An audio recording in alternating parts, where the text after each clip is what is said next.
안녕하세요. 하늘소리교회 이모상 목사입니다. 오늘 나눌 말씀은 누가복음 4장 5절에서 8절의 말씀입니다.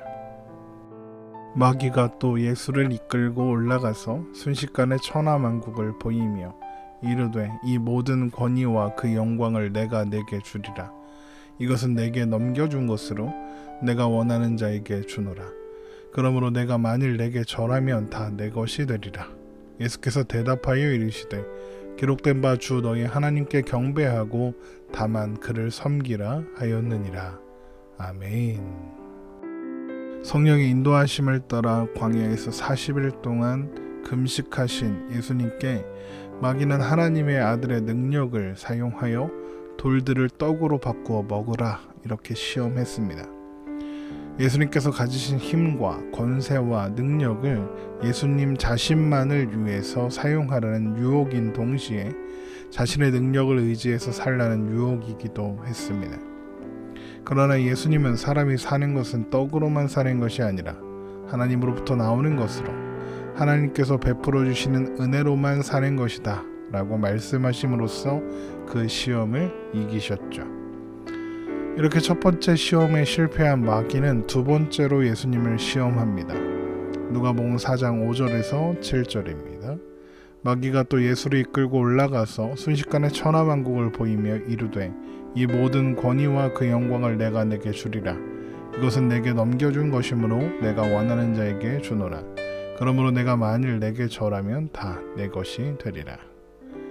마귀는 순식간에 천하만국을 예수님께 보이고는 천하만국의 권위와 영광이 자신에게 있다면서 내가 원하는 자에게 줄 수 있다 이렇게 이야기했습니다. 그리고는 자신에게 절하기만 하면 천하만국의 모든 권위와 영광을 예수님께 넘겨주겠다 이렇게 시험했습니다. 우리가 이것을 통해서 확인할 수 있는 것은 현재 이 세상이 마귀의 지배 아래 있다는 것, 그것을 확인할 수 있습니다. 그리고 마귀는 지금 예수님께 세상에 대한 지배권을 넘겨주겠노라 이렇게 하는 것이죠. 마귀는 이미 예수님께서 언젠가 이 세상을 통치하시게 될 것을 알고 있었던 것입니다. 그래서 그런 제안 자체가 나쁘다 이렇게 말할 수는 없을 것입니다. 어차피 넘겨줘야 하는 통치권이니까요.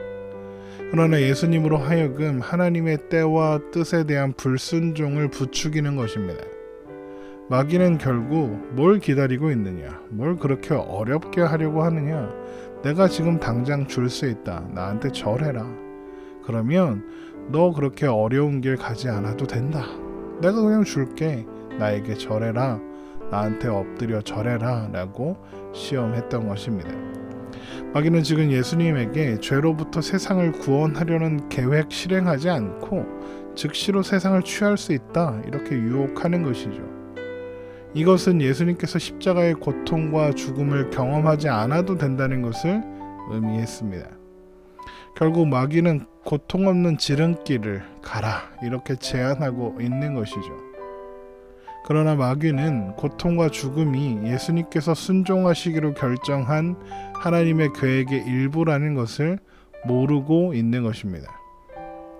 그러나 마귀는 예수님으로 하여금 하나님의 계획의 성취가 아니라 세상적인 능력에 초점을 맞추게 해서 예수님의 시선을, 예수님의 시각을 왜곡시키려고 하는 것이죠.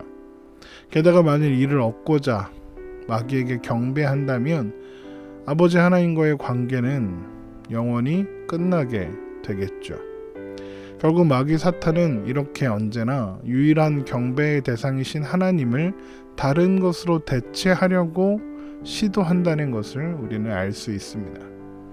게다가 마귀가 하는 말은 진실이 아닙니다. 그는 거짓말을 하고 있습니다.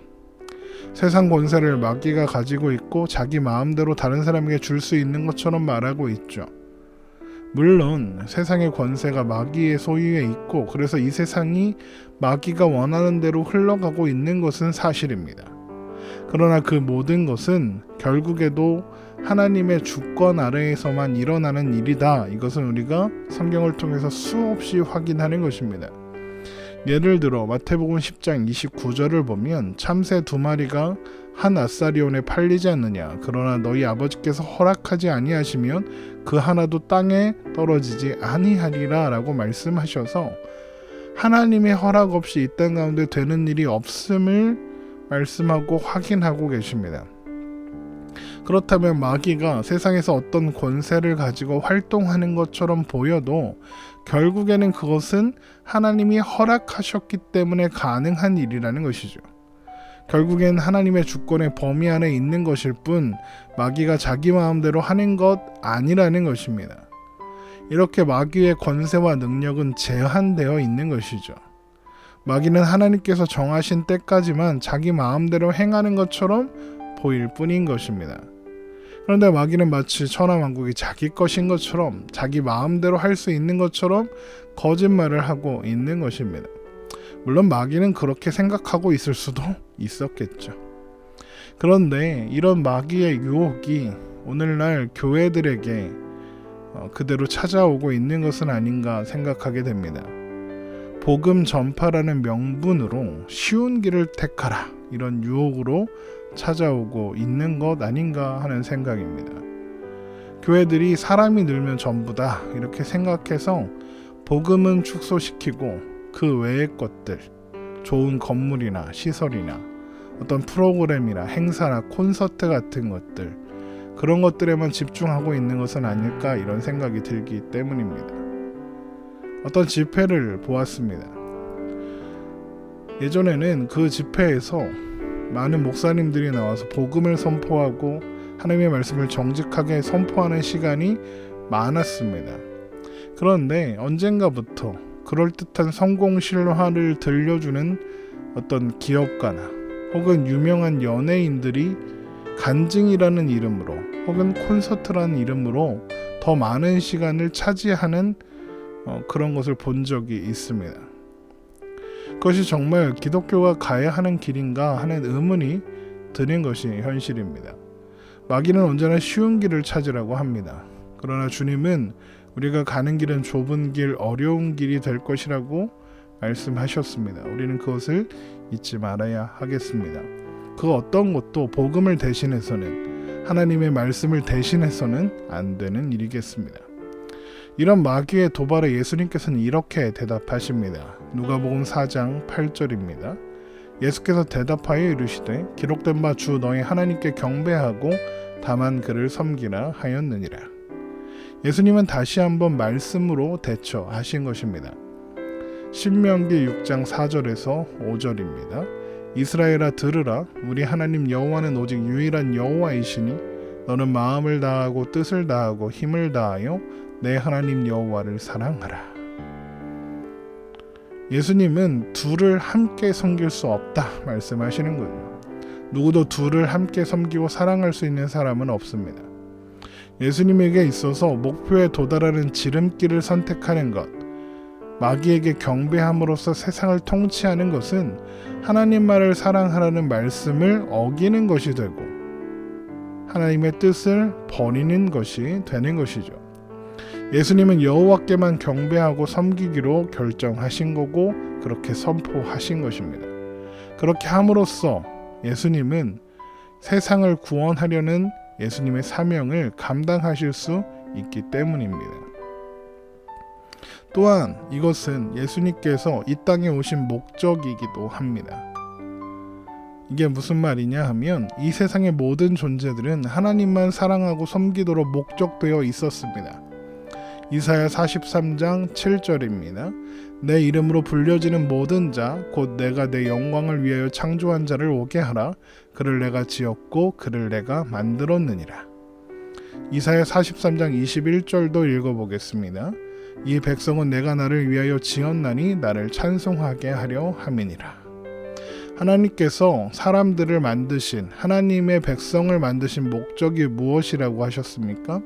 하나님의 영광을 찬송하게 하기 위하여, 바로 예배하기 위하여입니다. 우리는 예배자로 예배드리기 위해서 창조된 존재인 것입니다. 그러나 아담의 범죄 이후에 모든 사람은 예배할 수 없게 되었습니다. 그러나 이제 예수님께서 마귀의 시험을 이기심으로써 우리 또한 하나님 외에 다른 것을 예비하고 섬기도록 하는 시험을 이길 수 있게 된 것이죠. 그리고 이것은 예수님께서 이 땅에 오신 목적을 보여주는 것이기도 합니다. 예수님께서 이 땅에 오신 것은 하나님께서 우리를 창조하신 목적, 바로 예배를 회복하시기 위해서였기 때문입니다. 하나님은 우리를 예배자로 회복시키기 위해서 이 모든 것을 작정하셨고, 또한 예수님을 보내셔서 예수님이 십자가에 죽게 하셨으며 성령님을 통해서 그 모든 것을 확증케 하셨습니다. 에베소서 1장 3절부터 5절의 말씀을 봅니다. 찬송하리로다 하나님, 곧 우리 주 예수 그리스도의 아버지께서 그리스도 안에서 하늘에 속한 모든 신령한 복을 우리에게 주시되, 곧 창세전에 그리스도 안에서 우리를 택하사 우리로 사랑 안에서 그 앞에 거룩하고 흠이 없게 하시려고 그 기쁘신 뜻대로 우리를 예정하사 예수 그리스도로 말미암아 자기의 아들들이 되게 하셨으니, 성부 하나님께서 우리를 선택하셨습니다. 하나님께서 우리를 구원하시기로 작정하셨으며 예수 그리스도로 말미암아 우리를 하나님의 자녀가 되게 하셨다 말씀합니다. 그런데 하나님께서 왜 이런 일을 행하셨습니까? 에베소서 1장 6절입니다. 이는 그가 사랑하시는 자 안에서 우리에게 거저 주시는 바 그의 은혜의 영광을 찬송하게 하려는 것이라. 바로 예배의 회복을 위해서 이 모든 것을 작정하시고 예수님을 이 땅에 보내셔서 그 모든 일을 이루신 것입니다.